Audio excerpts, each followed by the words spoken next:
Assalamualaikum warahmatullahi wabarakatuh. Alhamdulillah wassalatu wassalamu ala Rasulillah wa ala alihi wa sahbihi wa mawalah wa la hawla wa la quwata illa billahi wa ba'du. Qala Allah azza wa jalla ya ayyuhalladzina amanu taqullaha haqqa tuqatih wa la tamutunna illa wa antum muslimun. Wa qala sallallahu alaihi wa ala alihi wa sallam, man salaka tariqan yaltamisu fihi ilma sahhalallahu bihi tariqan ilal jannah. Amma ba'du. Alhamdulillah, segala puja dan puji hanya milik Allah subhanahu wa ta'ala. Ma'asyiral muslimin yang dimuliakan Allah subhanahu wa ta'ala, kita akan membahas sebuah pertanyaan soal kenikmatan surga. Dan pertanyaan ini muncul dari kalangan wanita, di mana dalam Al-Quran sering kita dapati kenikmatan bagi laki-laki dengan digambarkan sedemikian rupa, bidadari-bidadari yang disediakan Allah kepada mereka. Lalu apa kenikmatan kami di surga? Apa kenikmatan bagi para wanita di surga yang akan Allah subhanahu wa ta'ala anugerahkan kepada para wanita yang menjadi para penghuni surga? Ma'asyiral muslimin yang dimuliakan Allah subhanahu wa ta'ala, kita tahu bahwa Allah subhanahu wa ta'ala telah berfirman di dalam Al-Quranul Karim bagaimana Allah subhanahu wa ta'ala mensifatkan sedemikian rupa keindahan surga. Dan juga Nabi SAW juga demikian. Saya sebutkan satu riwayat daripada Abi Hurairah radhiyallahu an. Nabi SAW bersabda, a'dadtu li'ibadis salihin ma la aynun ra'at wa la udhunun sami'at wa la khatara ala qalbi bashar. Waqra in syi'tum fala ta'lamu nafsum ma ukhfiya lakum min qurrati a'yun jazaa'an bima kanu ya'malun. Dari Abu Hurairah radhiyallahu an, Nabi SAW bersabda, Allah subhanahu wa ta'ala berfirman dalam hadis qudsi, aku telah sediakan bagi hamba-hambaku yang saleh kenikmatan-kenikmatan di sorga yang tidak pernah dilihat mata, didengar telinga, bahkan terlintas pun di benak manusia tidak bisa. Maka bacalah kalau kalian berkehendak, fala ta'lamu nafsum ma ukhfiya lahum min qurrati a'yun jazaa'an bima kanu ya'malun. Dan jiwa tidak mengetahui apa yang Allah sembunyikan kepada mereka dari kenikmatan yang merupakan penyejuk mata sebagai balasan terhadap apa yang mereka kerjakan di dunia.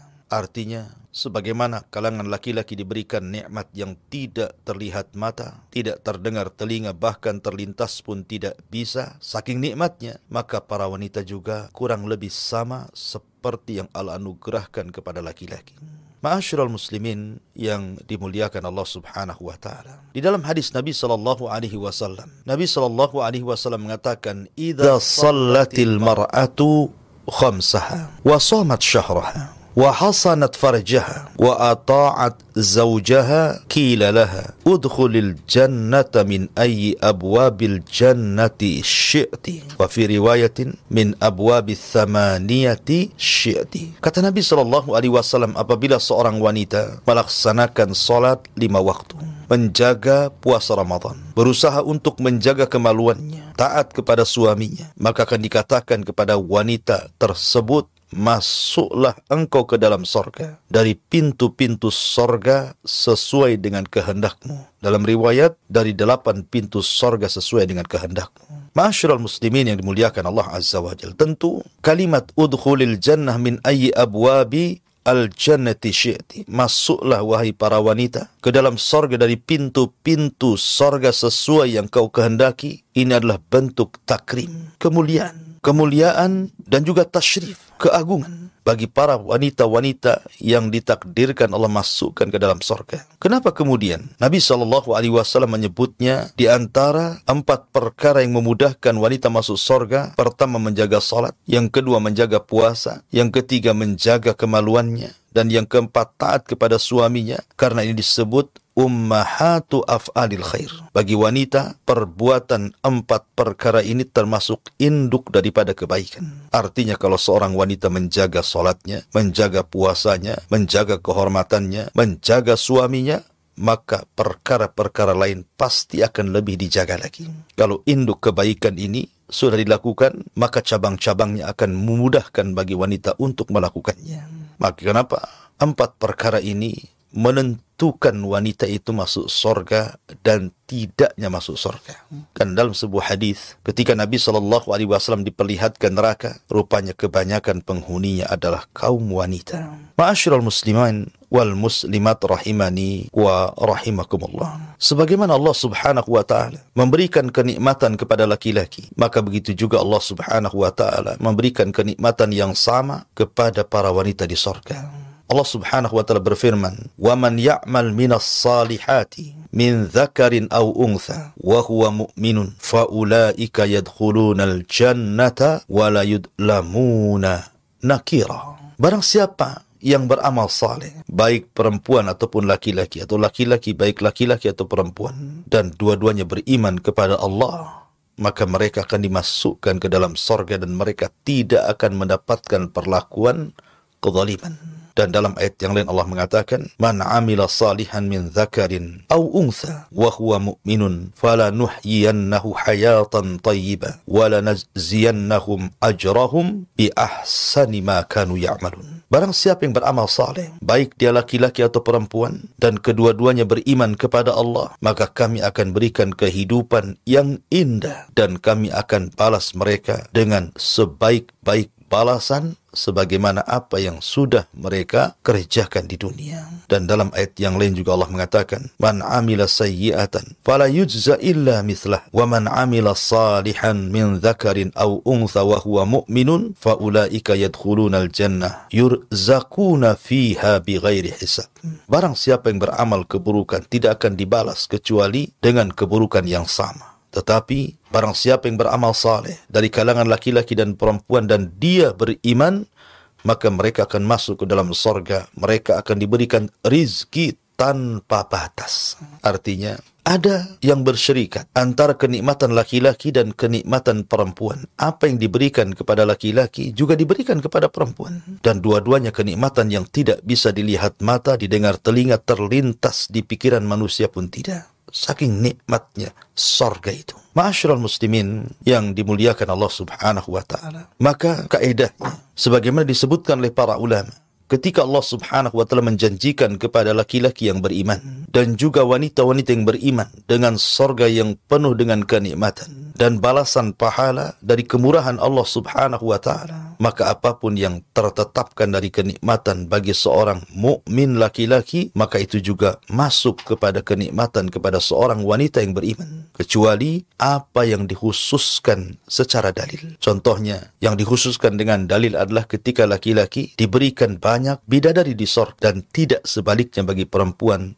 diberikan banyak para suami di surga. Ya, karena ada kekhususan dalil. Lalu apa alasannya? Kenapa pula kemudian Allah Subhanahu wa taala memberikan semangat khususnya laki-laki agar berusaha untuk masuk ke dalam surga dengan beramal saleh, kemudian menjadikan surga rindu kepada mereka dengan dibentangkan panjang lebar dalam Al-Quran soal keindahan bidadari, dan tidak sebaliknya. Di dalam Al-Quran Allah Subhanahu wa taala tidak pula menyebutkan satu wanita memiliki banyak laki-laki. Maka jawabannya, pertama, la yas'al amma yaf'al wahum yus'alun. Jangan tanya apapun yang Allah lakukan, tapi kitalah makhluknya yang akan ditanya oleh Allah Subhanahu wa ta'ala. Tidak perlu tanya kenapa, tetapi walaupun demikian kita akan mencoba mencari hikmah. Kenapa wanita tidak dijanjikan sebagaimana janji bagi laki-laki dengan banyaknya bidadari, dan wanita tidak dijanjikan dengan banyaknya laki-laki? Ini jawabannya. Pertama, jangan tanya apa yang Allah perbuat, tapi mereka lah yang akan ditanya Allah Azza wa Jalla. Yang kedua, karena tabiat manusia atau tabiat khususnya para wanita. Sebagaimana maklum, para wanita ini memiliki sifat yang berbeda dengan laki-laki di dunia, di mana rasa malu mereka jauh lebih besar dibandingkan laki-laki. Maka Allah Subhanahu wa ta'ala tidak menyebutkan kenikmatan-kenikmatan bagi wanita, tetapi disembunyikan sesuai dengan perasaan malu yang selalu disembunyikan oleh para wanita. Cukuplah firman Allah Subhanahu wa ta'ala, "Fala ta'lamu nafsum ma ukhfiya lahum min qurrati a'yun jazaa'an bima kanu ya'malun." Jiwa tidak tahu apa yang Allah sembunyikan kepada mereka dari kenikmatan yang bisa menyejukkan mata terhadap apa yang mereka telah kerjakan, terhadap apa yang mereka telah mengerjakan amal soleh di dunia. Kemudian yang ketiga, karena tabiat laki-laki di dunia, mereka hanya mencintai dan suka dengan wanita. Tabiat laki-laki, kesukaan kepada perempuan itu jauh dibandingkan seorang wanita suka dengan laki-laki. Di mana kesukaan laki-laki kepada perempuan itu jauh lebih besar dibandingkan kesukaan-kesukaan yang lainnya. Tapi perempuan tidak semua. Makanya banyak perempuan itu apabila sudah merasa cukup, sudah berusia, mereka tidak mau bersuami, mereka tidak mau menikah. Karena kenikmatan wanita itu bersyirikat antara laki-laki, artinya dia suka laki-laki, di satu waktu juga dia suka dengan perhiasan, di satu waktu juga suka dengan kendaraan, di satu waktu juga suka dengan perabotan, dan begitu seterusnya. Sehingga Allah hanya menyebutkan bagi laki-laki kenikmatan dan tidak menyebutkan bagi perempuan di dalam Al-Quranul Karim. Kemudian juga sebagian ulama mengatakan seorang suami pikirannya fokus kepada seorang perempuan. Suami akan mencari istrinya, dan kecemburuan suami kepada perempuan itu kalau dia orang berakal maka akan kuat. Sehingga karena kecemburuan itu lahir karena kesukaan seorang laki-laki hanya kepada perempuan dibandingkan nikmat yang lainnya. Makanya kenapa Allah lebih banyak menceritakan bidadari bagi laki-laki dan tidak sebaliknya. Ma'asyiral muslimin wal muslimat rahimani wa rahimakumullah. Akan tetapi walaupun demikian, banyak nikmat yang Allah subhanahu wa ta'ala akan anugerahkan kepada para wanita di sorga. Nikmat apa saja yang akan Allah subhanahu wa ta'ala anugerahkan kepada para wanita di sorga? Pertama, para wanita di sorga, mereka akan jauh lebih indah, jauh lebih cantik, jauh lebih mulia, jauh lebih indah dibandingkan para bidadari itu sendiri yang ada di sorga. Padahal Nabi SAW mengatakan, walau anna imra'atan min nisa'i ahlil jannah ittala'at ilal ardi la adha'at ma bainahuma wala mala'at ma bainahuma rihan wala nasifuha yakni al-khimar khairun minat dunya wa ma fiha. Kalau seandainya seorang wanita bidadari sorga muncul ke dunia, maka dia akan menyinari antara bumi dan langit dan akan memenuhi bau yang sangat harum semerbak antara bumi dan langit, dan sungguh kerudung wanita-wanita sorga jauh lebih baik dibandingkan dunia dan isinya. Rawahul Bukhari. Artinya bahwa wanita-wanita sorga yang dulunya hidup di dunia karena keletihannya, kelelahannya dia beramal saleh, akhirnya sebagai balasannya Allah masukkan ke dalam sorga, maka mereka akan diberikan kecantikan, keindahan, kemuliaan jauh dibandingkan wanita-wanita bidadari yang Allah ciptakan di dalam sorga untuk melayani kenikmatan laki-laki. Perhatikan beberapa riwayat. Nabi SAW sampai mengatakan, kabiduha mir'atuhu wa kabiduhu mir'atuha. Hati sang bidadari merupakan cermin bagi sang laki-laki, dan hati sang laki-laki juga menjadi cermin bagi sang bidadari tersebut. Bahkan riwayat yang dikeluarkan Imam Bukhari dan Muslim, yura mukhu saqiha min warai lahmiha minal husni. Bidadari itu terlihat sumsum tulang betisnya di belakang dagingnya karena indahnya. Artinya wanita-wanita yang masuk ke dalam sorga, maka mereka dibentuk oleh Allah subhanahu wa ta'ala sedemikian rupa dan memiliki kebaikan akhlak dan keindahan tubuh. Allah subhanahu wa ta'ala mengatakan di dalam Al-Quranul Karim, minhunna khairatin hisan. Sesungguhnya mereka para wanita itu akan diberikan khair, kebaikan akhlak, dan juga hisan, keindahan, kecantikan yang tidak didapati di dunia. Bahkan saking indahnya para bidadari sorga itu, sampai Allah subhanahu wa ta'ala mengatakan ka'annakunna liyakutu wal marjan. Seakan-akan para bidadari itu permata-permata yakut dan juga mutiara. Sampai Qatadah mengatakan rahimahullahu ta'ala, fi safai yaquti wa bayani lu'lu. Para bidadari itu seperti permata dalam hal bening tubuhnya dan seperti mutiara dalam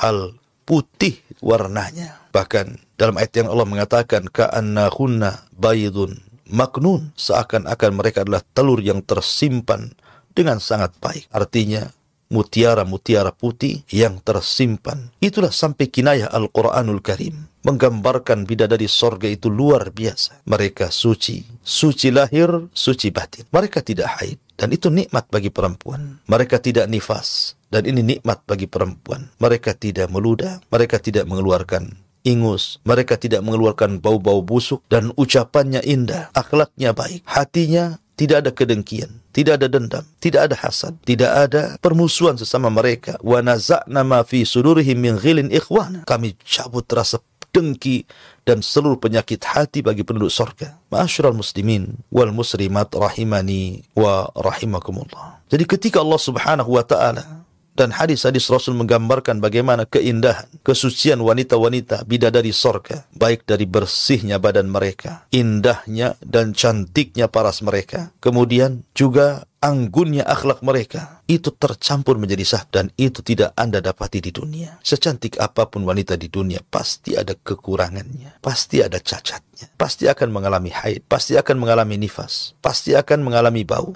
dan begitu seterusnya. Tapi ini tidak terjadi pada bidadari sorga. Kembali bahwa apabila bidadari saja sedemikian rupa keindahannya, bagaimana wanita-wanita dunia yang masuk ke dalam sorga yang jauh lebih indah dibandingkan bidadari tersebut. Kemudian di antara kenikmatan wanita di sorga, mereka tidak pernah menjanda. Mereka akan terus perawan. Abdullah ibn Abbas radhiyallahu anhu menceritakan ada seorang nenek-nenek datang kepada Rasulullah. Kemudian mengatakan, "Ya Rasulullah, adakah nenek-nenek sepertiku di sorga?" Terus tidak ada. Tidak ada di sorga itu yang namanya nenek-nenek. Maka sang nenek ini pun pulang dan menangis sedih, dikiranya dia tidak akan masuk sorga. Kalau di sorga tidak ada nenek-nenek. Maka Rasul mengatakan, katakan kepada nenek itu, maksudnya di sorga itu tidak ada orang tua. Di sorga itu semua muda. Di sorga itu semua perawan. Tidak ada nenek yang masuk ke dalam sorga. Karena Rasul mengatakan, ma fil jannati a'zab.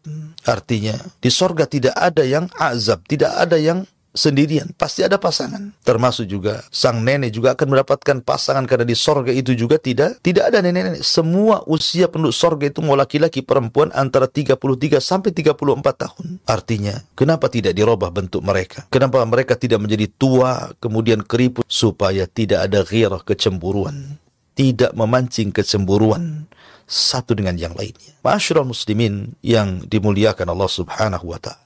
Kemudian juga di antara nikmat yang Allah Subhanahu wa ta'ala berikan kepada para wanita, selain daripada diberikan kesucian lahir batin, kemudian juga mereka senantiasa perawan, mereka pun akan diberikan apapun yang mereka minta dari kesenangan-kesenangan yang tidak pernah terbayang di dunia. Apakah penduduk sorga itu juga wanita-wanitanya bisa melahirkan? Karena ada sebuah riwayat yang dikeluarkan oleh Imam At-Tirmidzi dari Abi Sa'id Al-Khudri radhiyallahu anhu. Nabi sallallahu alaihi wasallam bersabda, "Al-mu'min idza ishtahal walad fil jannah kana hamluhu wa wad'uhu wa sinnuhu wa shababuhu wa kibaruhu fi sa'atin kama yashtahi." Seorang mukmin apabila menghendaki anak di sorga, maka hamilnya, lahirnya, usianya, muda dan tuanya itu hanya sekejap saja dan tidak ada kesulitan. Tidak seperti wanita-wanita di dunia. Ketika mereka mengandung saja sudah kesulitan luar biasa.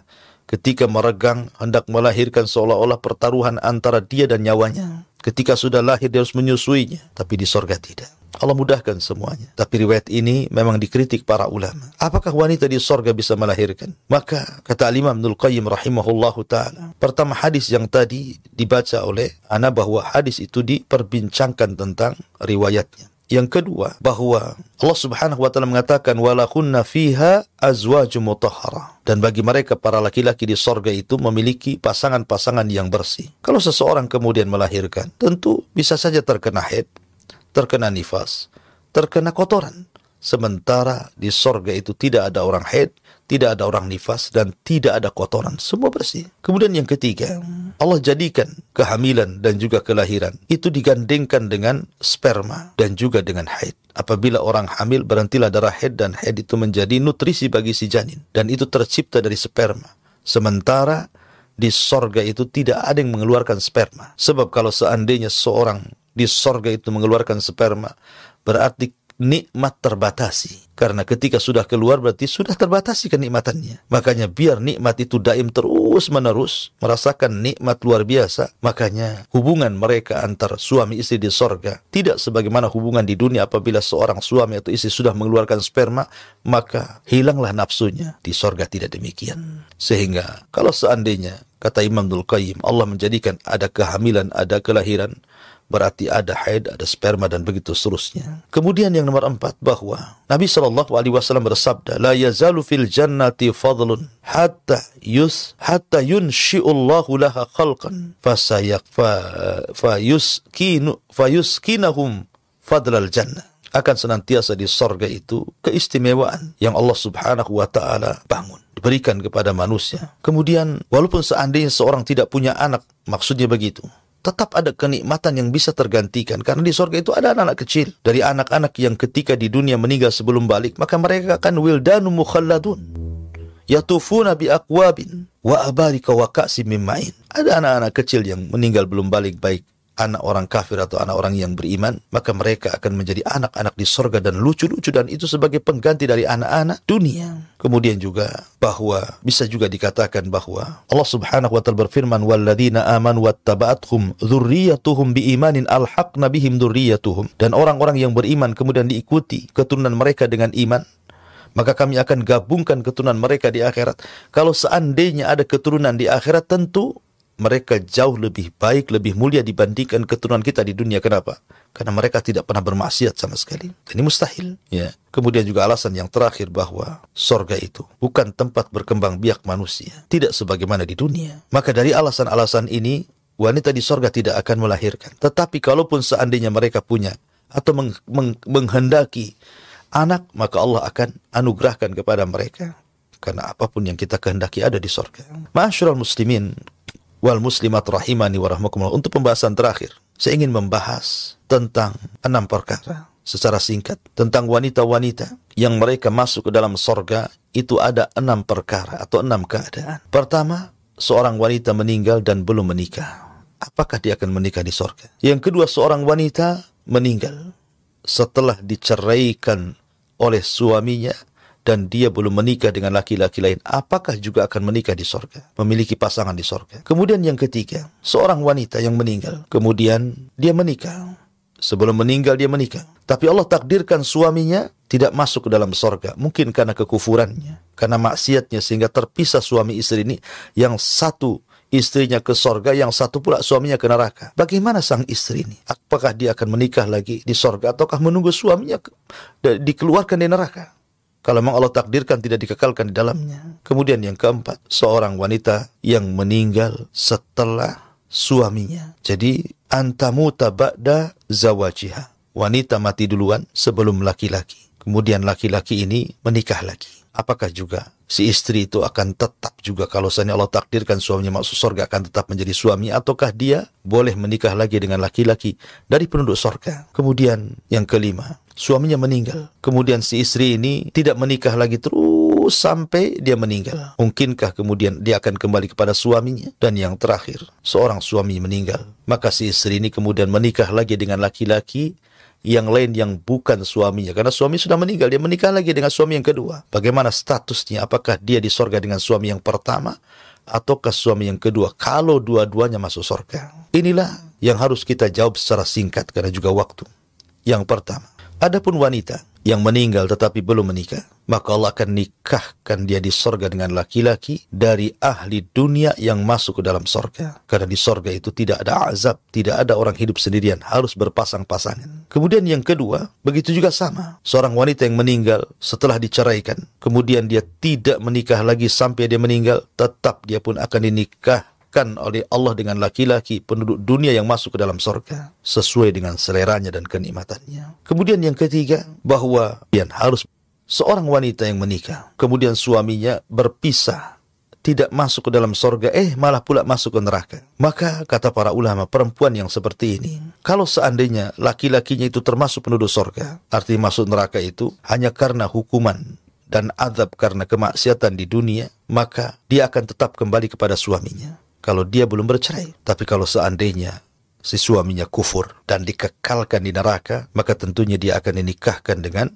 laki-laki penduduk dunia yang masuk ke dalam sorga. Kemudian yang nomor 4, bagaimana kalau seandainya wanita itu meninggal setelah suaminya? Maka dijelaskan, ammal mar'atu lati matat ba'da zawajiha fahiya fil jannah li zawjiha alladhi matat anhu. Maka wanita tersebut akan tetap bersama suaminya walaupun dia meninggal duluan. Kalaupun suaminya kemudian masuk ke dalam surga, tetap akan kembali kepada suaminya. Kemudian yang nomor 5, kalau seandainya suaminya meninggal duluan, kemudian wanita ini tidak menikah terus sampai meninggal, maka ini pun sama akan, kalau dua-duanya masuk ke dalam surga, maka Allah akan gabungkan kembali menjadi suami istri di surga. Yang terakhir, kalaupun seandainya seorang wanita ditinggal meninggal suaminya kemudian menikah lagi, maka sebagian para ulama mengatakan dia disuruh memilih antara suami yang pertama dan suami yang kedua. Ada juga yang berpendapat maka dia akan bersama suami yang terakhir yang dinikahinya. Wallahu a'lam, intinya bahwa wanita masuk surga akan sama mendapatkan kenikmatan yang Allah anugerahkan juga kepada laki-laki, pun sama